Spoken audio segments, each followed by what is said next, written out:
Good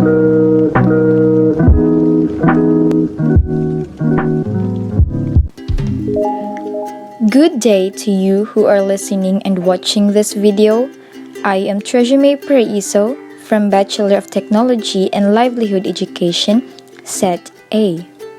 And I am going to discuss about the Part 1 Metallurgy. When we heard the word metallurgy, what comes in our mind? You're right. Metallurgy derives from the ancient Greek metallurgus, which means worker in metal. The word was originally an alchemist term for the extraction of metals from minerals.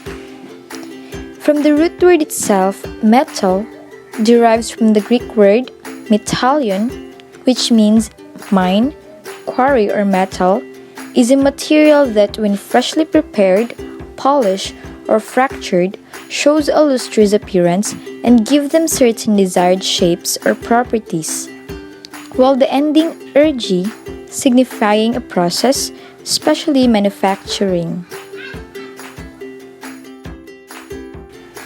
Metallurgy is a complex of techniques involving the choice of proper ores, fuel, method of producing air blast, tools, furnaces, and crucibles.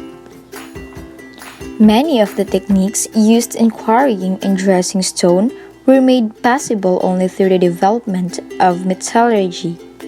At an early stage, men discovered and collected such native metals as copper, gold, silver, and meteoric iron. At first, he treated them simply as colored stones for ornamentation. Then, he realized that they could not only be cut, hammered, and ground to shape like other stones, but could also be melted and cast in predetermined shapes as well.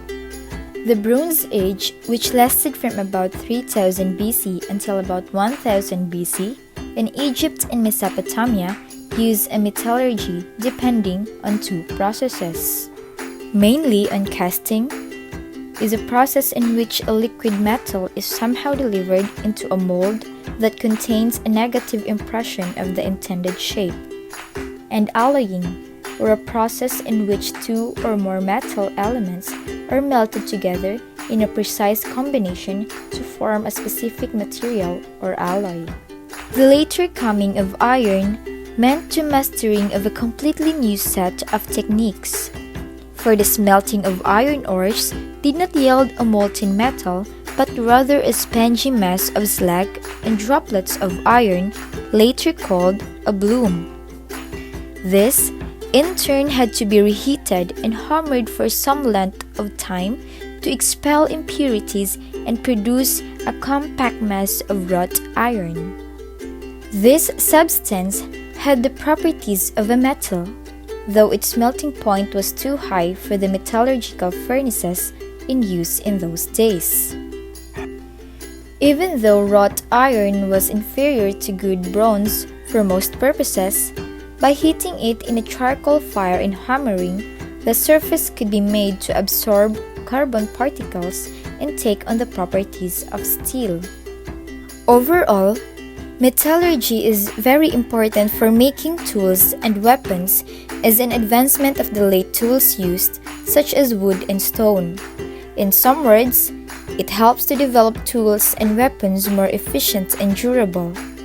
Thus, the advancement of electrical, recreational vehicles, ships, trains, buildings, cookware, coins and jewelry, firearms, or even musical instruments also gives an importance to metallurgy because we live in a material world. Their uses are endless and helps us strive to meet the needs of modern society in an environmentally responsible way. I hope that you have learned from this lesson, and I would appreciate if you could give me some feedback about my discussion in the comment box below. Thank you and God bless!